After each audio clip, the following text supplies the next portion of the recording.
ഫ്രീകിക്സിന്റെ പുതിയ വീഡിയോയിലേക്ക് നിങ്ങൾക്കേവർക്കും സ്വാഗതം. 2025 ഫെബ്രുവരി അവസാനവും ഏപ്രിൽ ആദ്യവുമായി നടക്കുന്ന Copa del Rey semi final മത്സരങ്ങളിൽ തീപാറുമെന്ന കാര്യം ഉറപ്പാണ്.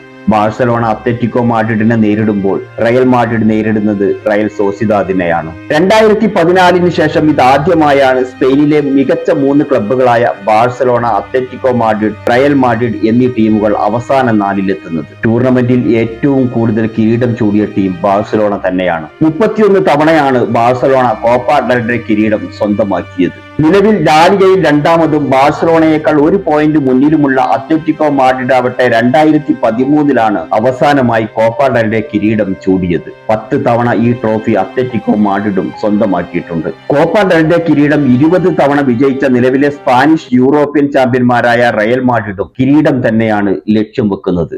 2020 കോപ്പ ഡെൽ റേ കിരീടം നേടിയ റയൽ സോസിദാദ് ആവട്ടെ 2 തവണ ഈ കിരീടം സ്വന്തമാക്കിയിട്ടുമുണ്ട്. Copa del Rey semi final മത്സരങ്ങളിലെ ആദ്യ പാദ മത്സരങ്ങൾ ഫെബ്രുവരി 25-നും 26-നും നടക്കും. രണ്ടാം ലെഗ് ഏപ്രിൽ 1, 2 തീയതികളിലും നടക്കും.